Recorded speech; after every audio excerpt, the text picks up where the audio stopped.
And blessed to be a part of your day, broadcasting live from the UltraTouch gas station and car wash in Meridian, Idaho. Thank you for the last person that honked during the news break. All right, thank you, Ada County Sheriffs there. We appreciate that. Our friends in law enforcement going by Fairview Avenue here. If you're driving by and you're listening, honk. If you're driving by and not listening, it doesn't really matter. But we would love to get some honks going. Do thank our friends in law enforcement. Thank you. All right, our friends at Republic Services. There we go. Let's get it rolling here. Speaking of rolling, we talked a little last hour with our friend Dan Gaynor from the Media Research Center. But if there is one person that would be the most excellent co-host to be joining us at the UltraTouch gas station and car wash, it would be David Bozell from foramerica.org. Out here on the campaign trail in Meridian. David, I wish you were here by our side. I wish I was too, Kevin. That sounds like a blast. I mean, more honking, more honking for veterans, for local authorities. Those guys deserve every bit of it. So good for you. And for David Bozell, I'll honk for David. Yeah. Honk for me. Exactly right. Now, David, it's funny. You as a person that has been a media watchdog, a cultural person that keeps people accountable when it comes to culture. I mean, Sure. This whole Stormy Daniels thing and this Playmate thing and let's put all the pornographers on TV and it's the exact opposite of what we covered back in the mid-'90s, is it not? Well, I didn't see Stormy Daniels on Roseanne's re-air the other night, and Right. look at the kind of ratings Roseanne got. But yeah, and then Newsbusters did a terrific job, speaking of Dan, did a terrific job documenting how Stormy Daniels' lawyer has been a contributor to Democrat causes up to and as recently as, I think, 2010. And so just all over the Democrat Party. He's been engaged in Democrat politics. He tried to deny that the other night on television. CNN has basically become the Stormy Daniels network. I think it's rather boring. I think the 60 Minutes interview, I don't think anyone will really remember it in a week. There wasn't a memorable soundbite.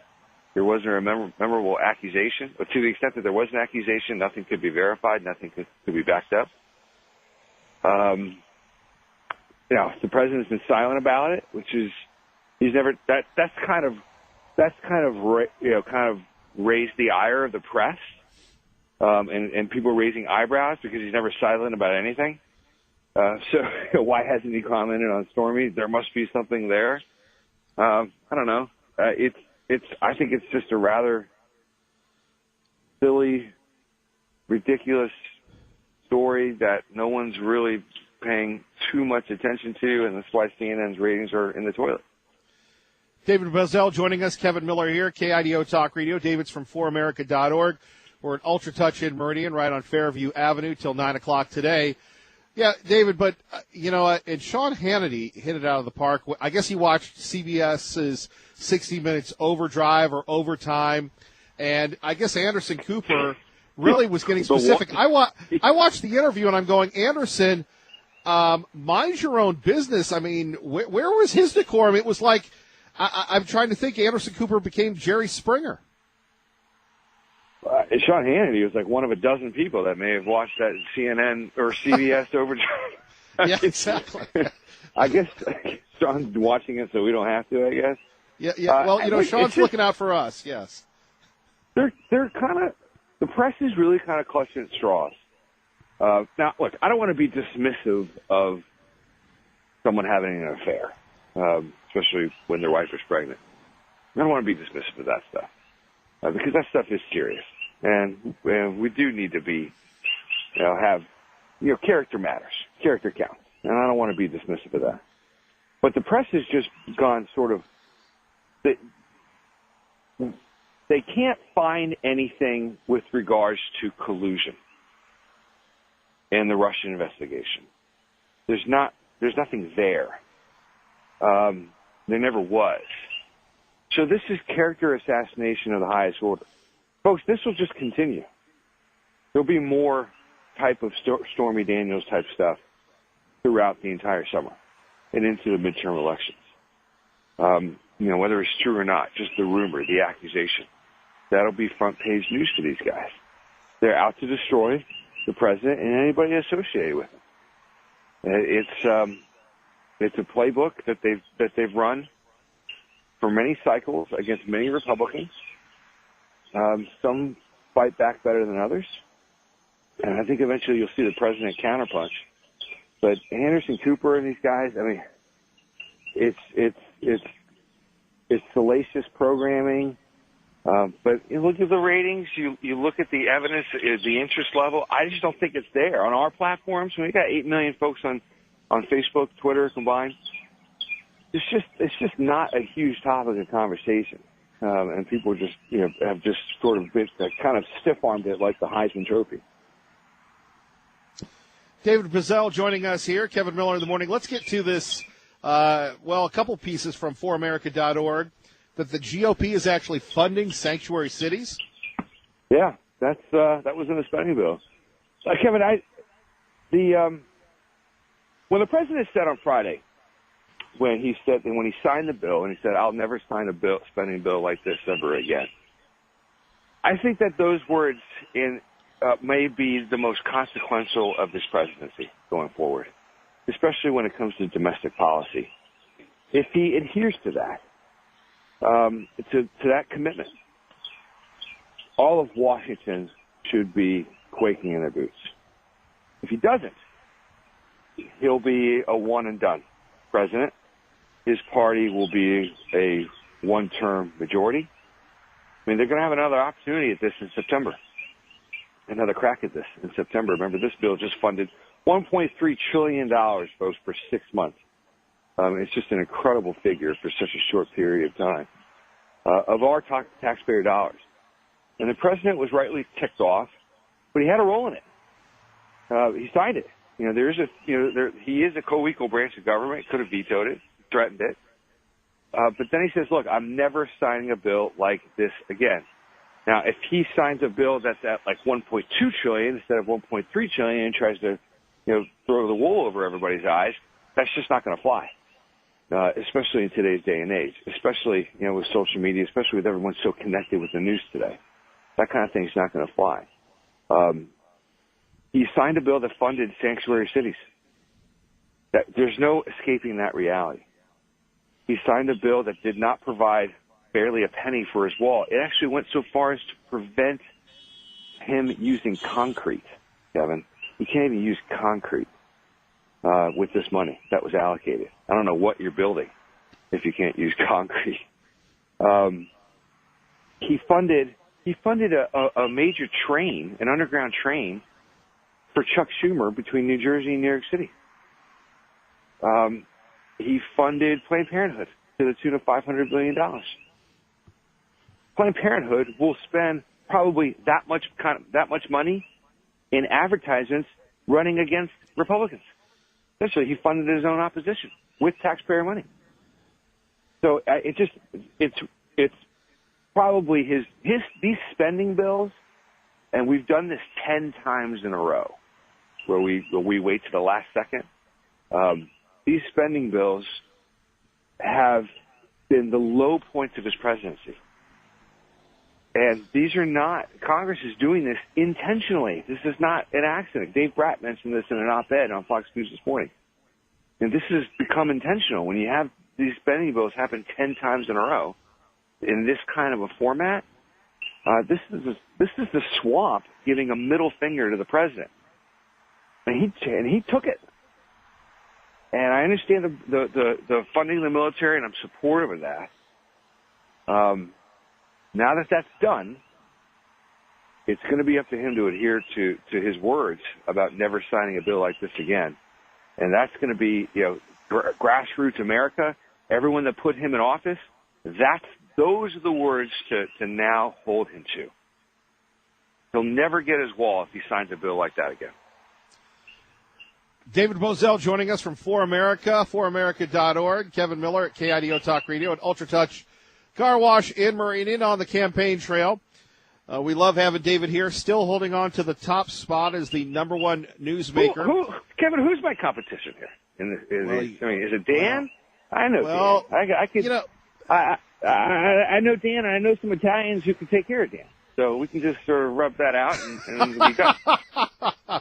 Well, we've got Dan Gaynor. We've got some of our local stars, a liberal Steve, Tea Party Bob. You're not only holding off the national folks, you're holding off the local folks. Well, I don't want to hold off the local government, local radio. That's where it's at. I'm just the city. I'm not city, but I'm just sort of the conservative, lonely conservative swamp creature.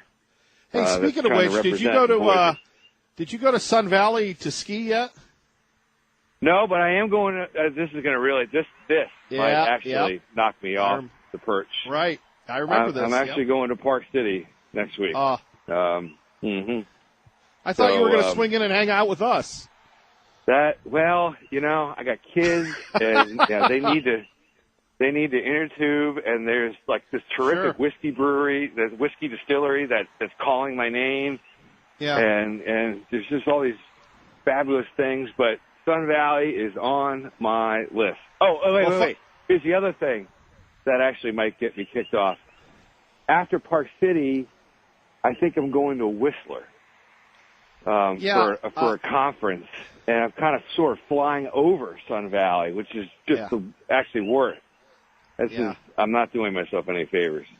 Well, and we didn't really receive the invitations to join you in Park City, but let's continue on here. Our great friend David Moselle, Kevin Miller at KIDO Talk Radio. How about this one? This will hit close to home. You've got a teacher put on leave after asking if pro-life walkouts would be tolerated too by students. What's that about? Well, you've got pro-life teachers who are just under the gun by principals and student bodies, education boards all across the country. These boards of education all across the country have just sort of folded to these kids and are allowing their entire student bodies to just walk out on a whim. I mean, this Parkland crew of 6 or 7, have they gone to class? Have they gone back?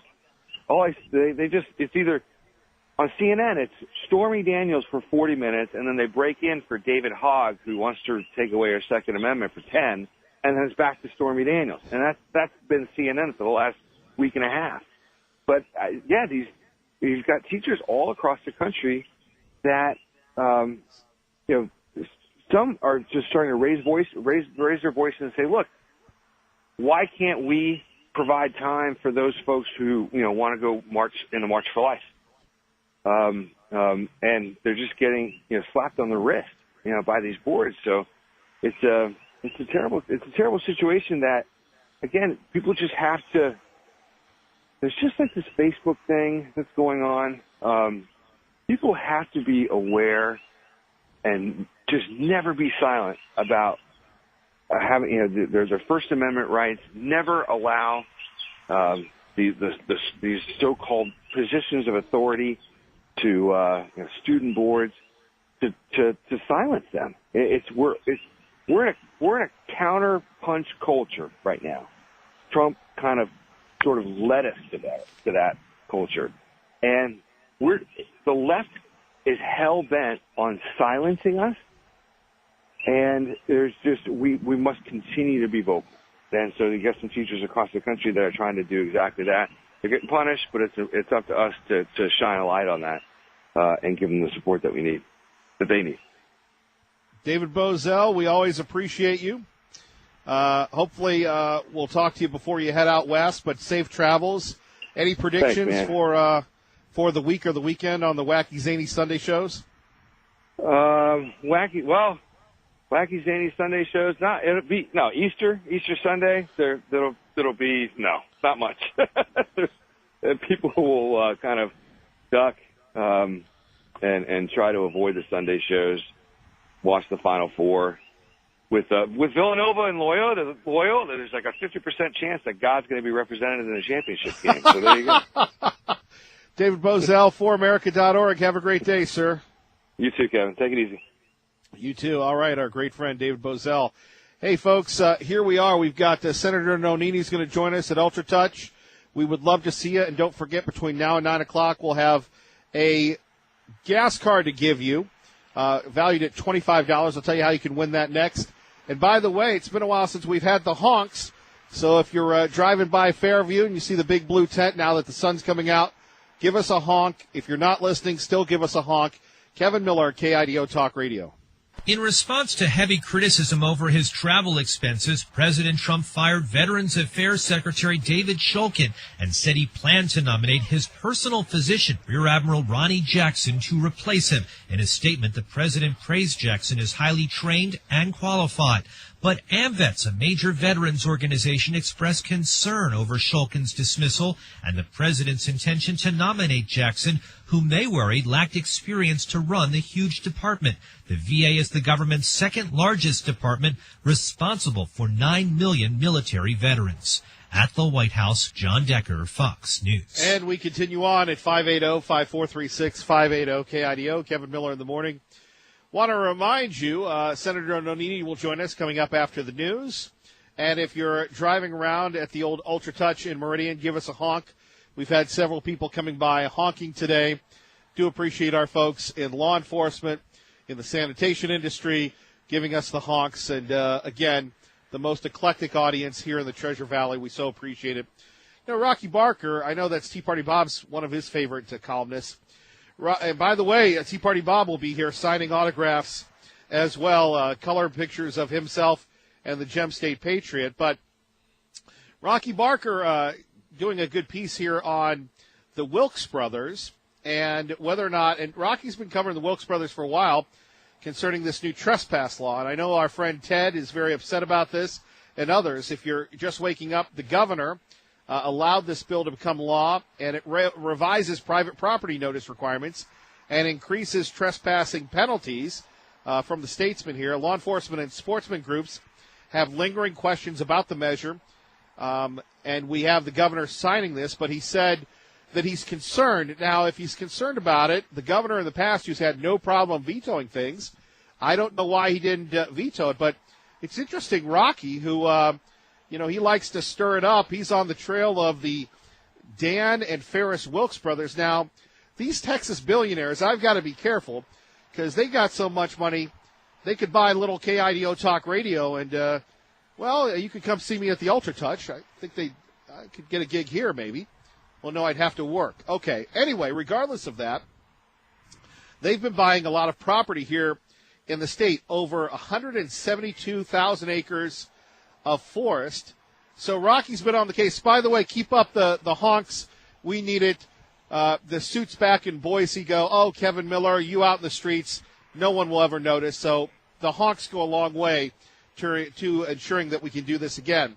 So the brothers have put up over 54,000 acres up for sale in Idaho. So Rocky, ever the provocateur, said, hey, are the Wilkes brothers behind this deal? And apparently, according to Tea Party Bob's favorite guy in the House, Betke, that Betke says that it wasn't, which is funny. Then you have somebody else saying, my neighbors in this story, they don't know who the Wilkes brothers are. Well, the Wilkes brothers, again, are very prominent conservatives. They own the Ben Shapiro site, the Daily Signal. And I believe they're about ready to buy the Blaze. So, again, Wilkes brothers, please don't buy KIDO Talk Radio and put us out of business. However, and look, that's what happens, man. Look at what happened with Gawker. Anyway, back to this story where you have this bill becoming law. People say, look, it was an ode to the big money people. If you have big money, you can do what you want. Now, Judy Boyle, she was the one spearheading this legislation. But when you have law enforcement, when you have the sportsmen saying this bill, thank you very much, Syringa, we appreciate you. When you have people saying this bill makes no sense, why did the governor allow it to become law if he had an issue with it? I mean, apparently what I know about this bill, that if you step on somebody's property, they call the police. Now, if you're a big money person who, in fact, wants people not to be on your land, which is what we're seeing, then this bill is a good thing. At 580-5436, 580-KIDO, are you concerned with the reports we've had from our friend John in Weiser, a proud member of the Miller Militia with the farmer, to our friend Ted the sportsman, that you've got ex-Special Forces people patrolling these properties, asking people, trying to detain people on public roads? That's an issue that you'll not hear anywhere else. Traffic and weather together at KIDO. Let's go to Liberal Steve at KIDO Talk Radio. Good morning, Liberal Steve. Good morning, Mr. Miller. Well, Senator Nonini says, who's Liberal Steve? Who are you? I'm somebody he should be wary of. I'm the devil in disguise. You're the devil Kevin, in disguise. The trespass law doesn't mean anything. It just, it's the deep state trying to make the little people worry. As long as we still have the Constitution, we have attorneys that uphold the Constitution, both state and federal. And you got the money to hire these attorneys, you got nothing to worry about. Otherwise, you do if you don't. You know what I mean? And it's the same with all the ones that he didn't veto and not veto. It's just the deep state doing their thing, especially here in Idaho, where it's controlled by Republicans and can I say phony religions? You know what I mean, Miller? It's all out there. You're not going to be able to stop it. You have good people that can't get into their lands. They're being landlocked out by the big money people from California. As they should be. They had a chance to buy it. It was available. I mean, we have to wake up in Idaho and stop this nonsense of letting the deep state and the super wealthy run everything. We can go to court and change everything with the jury and the power. Who has time to go to court? Hey, can I tell you something about Parkland, Miller?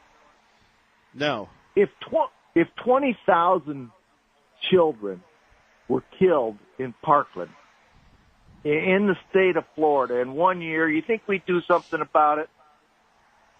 Well, Kevin Miller, on the road in the United States, 20,000 people are killed every year by drunk drivers. And do you see them going to the Constitution trying to change anything about putting parking lots in bars? I didn't know where the Constitution you had a right to drive. Liberal Steve, as always, a memorable, non-memorable call. You stay fired up. Kevin Miller at KIDO Talk Radio. Good morning, Doug. KIDO Talk Radio, Kevin Miller in the morning. We're joined by Senator Bob Nonini. Senator, good to have you with us. Good to be here this morning. Thank you. Last time we saw you at the Second Amendment Forum. We also saw you at Idaho Chooses Life. Certainly great to have a conservative here.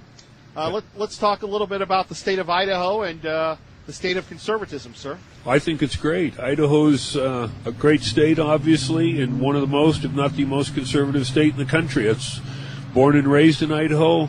Myself, northern part of the state, love this state. We're going to keep it just the way it is and make it even more conservative. Now, how does the North view the South? It isn't a civil war. We view the South as they view us. We're all one state, just a long state, big state. Sure. Not many people, but I've been traveling the state the last 6-7 months in my campaign for lieutenant governor, and it's great all over. We love the state, and the North loves the South, and the East loves the North, and no issues there. Indeed. It's just such a long state, you almost, again, you got the way, well, as you would know, I'm going to get lost in the weeds. Your thoughts on the legislative session now that it is officially over as of right now? I think it was a good legislative session. We got done in 80 days. We gave the largest tax cut to the citizens in the corporations of Idaho in the history of the state. We addressed the education in the way we needed to do it. Was a little disappointed with the governor's veto yesterday on the administrators for charter schools. An okay letter that he wrote. I disagreed on it, but we weren't able to override the veto because it was a House bill, and they didn't vote for the override. They sent it back to the committee. Overall, I thought it was a good legislative session. Hey, I always tell people, get us out of town, and we can stop creating trouble for the citizens of Idaho. I don't think I've ever heard that from a legislator. Well, longer we're here, the more trouble we can cause. My partner here on the left, Tea Party Bob, would probably agree with that, right? Oh, don't give him an opening. Okay. He'll run wild and free. Senator Nonini, let's go back to some of the challenges that the state faces. And as Lieutenant Governor, if elected, how would you help improve that, particularly education? What would be your role with education as Lieutenant Governor? My role with education with Lieutenant Governor, first of all, it's the biggest part of our budget. I think it's the most important thing we do. But I have been a huge advocate in my 14 years in the legislature on parental choice. That's where education starts. It doesn't start with the government. It doesn't start with the state of Idaho telling people. It starts with people and parents choosing how they want to educate their kids, whether it's homeschooling, whether it's parochial school, any type of private school, a public charter school, or traditional public. It's up to the parents. My wife teaches violin. A lot of her students are homeschool students. I asked their parents, why'd they come to Idaho? Number one answer, homeschooling. No regulations. Idaho is a great state. So my role as Lieutenant Governor, promote that, make sure it's safe, make sure parental choice is available, and continue to promote STEM. We have tens of thousands of jobs available in Idaho. We can't find the qualified workforce. We're going to continue to work on that. So it's good for public education. It's good for public charter schools. Again, I made a comment a minute ago, disappointed in the governor's veto on the administrative issue for charter schools, but homeschooling, and now I'll sound redundant, but parental choice. There is where education should start. You think we're doing enough? Areas like Meridian and others, Senator Nonini, you know this. They get the funding, but the growth they just can't keep up with. As we said, our ardent keeper of the wall there, watcher of the flame, we'll talk about levies this, levies that. So how do we keep up with that? Because again, we have so much growth, we have so many people coming in, and we're building schools at a rapid clip. Is that more of a role of the local or the state, do you think? I believe it's more of a role of the local. The state funds education on a per-pupil basis, and will continue to do that. But it's up to the local. Local controls the best. We want to keep the federal government definitely out of everything. We keep the state limited to what we do in funding the per-pupil basis they do now, but it's local control. Let the locals decide. Indeed. Senator Nonini, let's take a look at some other big issues. Why the lieutenant governorship? You've been in the state senate. You're giving that up to run. People talk about the governor. They're talking about Congress. Why the lieutenant governor, sir? It was the right time for me. 14 years in the legislature. It's an open seat. I got in the race late compared to my opponents in the race. Well, I guess all but one opponent who got in the race, I think, 5 o'clock on March 9th. I don't know who she is. I can't even think of her name. I think she's a non-starter, actually, in the race. But some of the other opponents have been in the race for close to a year and a half. No traction. And I watched. There wasn't any good conservatives in the race. Some say they're conservative. It's one thing to talk the talk, Kevin. It's another thing to walk the walk. And that's where I think I'm head and shoulders above anyone in the lieutenant governor's race. Look at my record. Look at my votes. Look at my scoring, whether it's the American Conservative Union, the Idaho Freedom Foundation Index, Project Vote Smart. The list goes on and on and on. No one has the record I have. I'm proud of that record. I'm going to run on that record. As I said, I don't just talk the talk like my opponents do. I've walked the walk. Well, let's talk about the life issue. How important is that to you? That's extremely important. Extremely important. In fact, I do have it with me. I carry it every day with me, my rosary. And I'm very passionate about pro-life. In fact, some people get upset because I don't support abortion even in rape and incest. There are other options out there. Those other options would be adoption through churches, through organizations. Pro-life, someone has to speak for the yet-to-be-born. And it's a term I've always used, not the unborn, the yet-to-be-born. And so you hit a nerve with me. I don't believe there's ever been anyone in the legislature, in my knowledge, a stronger pro-life advocate. Senator Bob Nonini with us, Kevin Miller in the morning here at Ultra Touch at KIDO Talk Radio. Then, if elected, how will you continue to be a champion for pro-life issues? I am going to use the lieutenant governor's position to take my beliefs in my platform to a higher level. And as a legislator, as I've been for the last 14 years, I want to have a press conference. I want to make an announcement. I contact the media. You know who shows up? The Spokesman Review, maybe, and the Coeur d'Alene Press. If you're a legislator from Nampa, who shows up? I think it's the Press Tribune, yeah. Press Tribune out there. If you're from Eastern Idaho and a legislator wants to make a comment or a press release, that newspaper shows up. If you're the lieutenant governor, you want to push an issue, you want to promote an issue, you want to call a press conference, you'll probably get every newspaper. Guess what? You might even get KIDO to show up and cover that. you might even get a TV station to show up. Okay. And stuff. I want to promote my conservative beliefs from the lieutenant governor's office, and I want that platform. It's just a bigger soapbox, so to speak. Sure. Go ahead, sir. I just want to make sure whoever the next governor is has got a good conservative with them. I get a kick out of watching Raul and Russ, Labrador and Fulcher, as they go around campaigning for first congressional district or for governor, and those two races. And it's like, geez, those guys couldn't even hold a candle to my conservative record. When we all served together in the legislature, Raul used to follow me around, and I think Raul was probably 2 or 3 or 4 or 5 down the list. I was always at the top of the list as the most conservative. Senator Cliff Bear was maybe second or third, and down the list we go. And the same with Russ. Good people, for sure, good people, but they need a true conservative there. And whether it's Brad Little or Tommy Ahlquist, really need a good conservative there. That good conservative, solid conservative, proven, effective track record, Bob Nonini. So you would hold whoever the governor is accountable? You bet, and whoever's going to be the governor is going to need my help. Let's say it's Brad Little. Brad Little's got a great relationship on the Senate side of the Capitol. On the House side, with a lot of the conservative House members, maybe not so good. Who's got the great relationship over there? I do. I spent 8 years over there, the most conservative member of the House. Let's say Raul Labrador becomes governor. Got a good relationship with the conservative members of the House. Not so good of a relationship with the members of the Senate. Who's the most conservative member of the Senate? I think I have been for the last 6 years. Who's got that relationship? I do. And if Tommy Ahlquist were to become governor, he has no relationship with the legislature. Tommy would really need my help there. That's where I stand above the opponents also.